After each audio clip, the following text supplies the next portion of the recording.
பெற்றவருமாகிய இயேசு கிறிஸ்துவின் நாமத்தினாலே யாவருக்கும் வாழ்த்துக்களை தெரிவித்துக் கொள்கிறேன். ஒரு திருச்சபையிலே ஒரு ஊழிய நிறுவனத்தின் சார்பாக செய்தி அளிக்க சென்றிருந்தேன். சுவிசேஷத்தை நாம் சொல்ல வேண்டியதன் அவசியம், சுவிசேஷத்தை கேட்டிராத அநேக ஜனங்கள் மீது நாம் கொள்ள வேண்டிய ஆவிக்குரிய ஒரு தாகம், இவற்றையெல்லாம் பற்றி செய்தி அளித்துவிட்டு கடைசியாக அங்குள்ள மூப்பர்களிடத்திலே பேசிக் கொண்டிருந்தேன். அப்பொழுது மூப்பர்களிலே ஒருவர் சொன்னார், ஐயா, இந்த சுவிசேஷத்தை சொல்லுவது என்பதிலே எனக்கு உடன்பாடு இல்லை. நாம் இருக்கிற இடத்திலேயே சாட்சியாக வாழ வேண்டும். அந்த சாட்சியை கண்டு மற்றவர்கள் கர்த்தரிடத்திலே திரும்ப வேண்டும். அதுதான் சுவிசேஷம். ஊழியர்களை நியமித்து இங்கும் அங்கும் சென்று செய்வதெல்லாம் எனக்கு ஊழியம் என்று தோன்றவில்லை.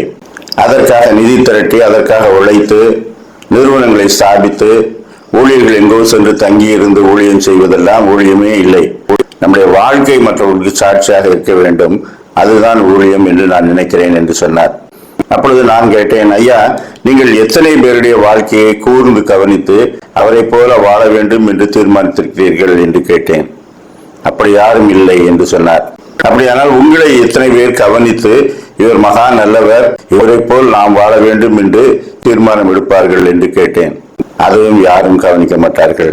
நாம் பெற்றுக்கொண்ட விசுவாசத்தை நாம் யாருக்கும் சொல்லவும் வேண்டாம், நம்மையும் யாரும் நோக்கி பார்க்க மாட்டார்கள் என்றால் சுவிசேஷம் என்பதுதான் என்ன? நாம் உலகம் எங்கும் போய் சுவிசேஷத்தை பிரசங்கிக்க வேண்டும் என்ற அவருடைய கட்டளைக்கு கீழ்ப்படிய மனதில்லாமல் இருக்கிற இடத்திலேயே சோறு கண்ட இடம் சொர்க்கம் என்று இருப்பதைத்தான் இன்றைக்கு அநேக மூப்பர்களும் ஆவிக்குரிய மறுமலர்ச்சி இல்லாதவர்களும் நினைத்துக் கொண்டிருக்கின்றார்கள். எங்கும் நடக்கவும் வேலை செய்யவும் செய்யாத சோம்பேறிகளாய் இருப்பதைத்தான் அவர்கள் விரும்புகிறார்கள்.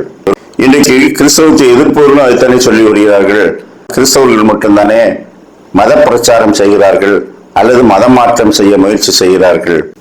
கிறிஸ்து எங்களுக்கு கட்டளையிட்டிருக்கின்றார், இருக்கிற இடத்தை விட்டு கொஞ்சம் கூட நகர்வதற்கு விருப்பமில்லாத மக்களால் நிறைந்த தேசம். வடக்கே இமயமலைதான் உலகத்தின் எல்லை, தெற்கே 7 கடல் இருக்கிறது, அதுதான் எல்லை என்று நினைத்துக் கொண்டிருந்த ஜனங்களுக்கு மத்தியிலே சுவிசேஷத்தை சொல்லுவதற்காக தேசாதேசங்கள் கடந்து வந்து சத்தியம் இன்னதென்று அநேகர் நமக்கு போதித்ததனால்தான் நாம் இந்த வெளிச்சத்திற்குள்ளவர்களாக வந்திருக்கின்றோம். இந்த வெளிச்சத்தை காட்டுப்பிடிக்க தேவகுமாரன் கட்டளையிட்டிருக்கின்றார். அந்த கட்டளைக்கு நாம் கீழ்ப்படிய வேண்டும். சங்கீதக்காரன் சொல்கின்றான், உமது வேதத்தை மனுஷர் காத்து நடவாதபடியினால் என் கண்களில் இருந்து நீர்த்தாரைகள் ஓடுகிறது. கர்த்தருடைய வேதத்தை மனுஷர் காத்து நடவாதபடியினால் இவருடைய கண்கள் ஏன் கண்ணீர் விடுகிறது? இதுதான் ஒரு ஆவிக்குரிய பாரம். இந்த ஆவிக்குரிய பாரம் இல்லாதவர்கள் ஊழியம் செய்ய முடியாது. நாம் பெற்றுக்கொண்டதை பகிர்ந்தளிக்கும் ஒரு பணியை கர்த்தர் நமக்கு கொடுத்திருக்கின்றார். நாமே வைத்திருந்தோம் என்றால் நாம் அதை குறித்து ஒரு நாள் கணக்கு ஒப்புவிக்க வேண்டும். சுவிசேஷ விஷயத்தில் உடன்பட்டவர்களுடைய பெயர்கள் ஜீவ புஸ்தகத்தில் எழுதப்படும். அந்த நம்பிக்கையோடு நாம் ஊழியம் செய்வோம். மத்தேயு 28:19, ஆகையால் நீங்கள் புறப்பட்டு போய் சகல ஜாதிகளையும் சீசராக்கி பிதாகுமாரன் பரிசுத்தாவின் நாமத்தினாலே அவர்களுக்கு ஞானஸ்நானம் கொடுத்து நான் உங்களுக்கு கட்டளையிட்ட யாவையும் அவர்கள் கை கொள்ளும்படிக்கு அவர்களுக்கு உபதேசம் பண்ணுங்கள். அவரை விசுவாசியாதவர்கள் எப்படி அவரை தொழுது கொள்வார்கள்? அவரை குறித்து கேள்விப்படாதவர்கள் எப்படி விசுவாசிப்பார்கள்?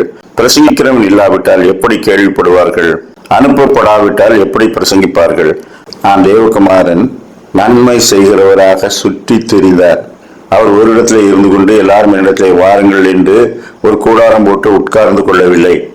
சுவிசேஷத்தை நான் பிரசங்கியாதிருந்தால் எனக்கு ஐயோ என்று பவுல் சொல்கிறபடி அந்த ஆவிக்குரிய தாக்கத்தை நாம் பெறுவோமாக. கர்த்தர் தாமே அப்படிப்பட்ட நல்ல சிந்தனைகளை நமக்கு தந்தருள்வாராக. ஆமேன்.